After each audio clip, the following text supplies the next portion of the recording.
दोस्तों, पूरे दुनिया में अभी के समय पर चाइना ही एक इकलौती ऐसी इकोनॉमी है जो अलग ही पिक्चर दिखा रही है।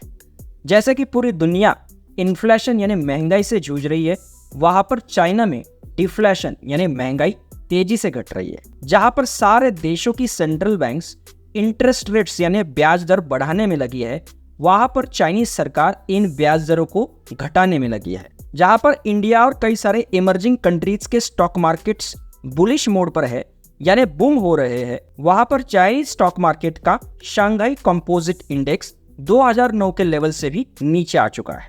इतना ही नहीं, मैन्युफैक्चरिंग पावर हाउस कहे जाने वाले चाइना में इंडस्ट्रियल प्रोडक्शन भी कोविड-19 से पहले के लेवल से भी नीचे घट चुका है।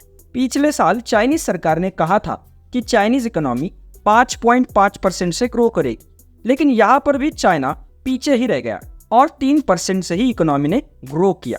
अगर कोविड के 2020 साल को हमने छोड़ दिया तो चाइनीज रिसेंट हिस्ट्री में बहुत साल बाद ये देखने को मिला। इस साल का ऑफिशियल ग्रोथ टारगेट 5% रखा गया है, लेकिन ये टारगेट भी शायद चाइनीज सरकार अचीव नहीं कर पाएगी, जिसकी सबसे बड़ी वजह है lack of domestic demand.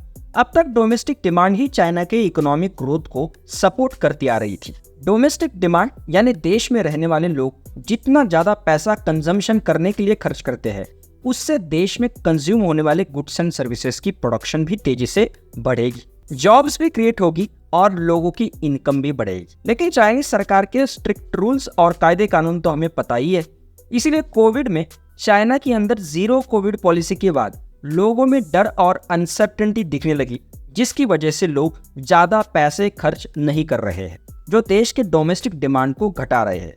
Domestic demand कम होने की वजह से देश में प्राइवेट इन्वेस्टमेंट भी कम हो रही है, जो कोविड के 2020 साल को छोड़कर देखा गया तो इस डिकेड का सबसे बड़ा फॉल माना जा रहा है।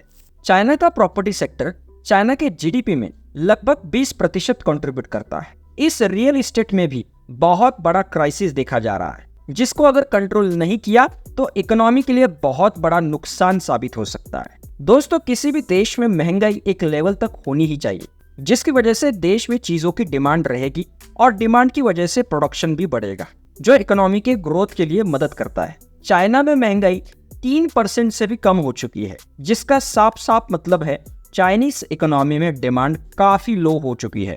अगर ट्रेड की बात की जाए तो चाइना से होने वाला एक्सपोर्ट पिछले 6 महीनों से बहुत घट चुका है। इतना ही नहीं, देश के यूथ में जिनका एज 16 साल से 24 साल तक है, इस ग्रुप में बेरोजगारी का दर 20% तक बढ़ चुका है। यूएस चाइना ट्रेड वॉर की वजह से बहुत सारी फॉरेन कंपनीज जो चाइना में पहले से एस्टैब्लिश्ड है, वो भी अपना डिपेंडेंस चाइना से कम करना चाहती है और न्यू इन्वेस्टमेंट्स दूसरे कंट्रीज में शिफ्ट करना चाहती है, जो चाइना के फॉरेन इन्वेस्टमेंट को बहुत बड़ा खतरा साबित हो सकता है, जिसके ऊपर हमने डिटेल वीडियो भी इसके पहले बनाया है। भले ही चाइनीज इकोनॉमी स्लो डाउन होते हुए दिखाई दे रही है, लेकिन सरकार के राइट डिसीजंस और पॉलिसीज अभी भी देश को बाउंस बैक करने में मदद कर सकते हैं। तो डेथ ऑफ चाइना स्टोरी कहना भी काफी प्रीमैच्योर होगा। दोस्तों, वीडियो इन्फॉर्मेटिव लगा होगा तो please like, share and subscribe जरूर करना, इससे हमें बहुत हेल्प होती है। Thank you.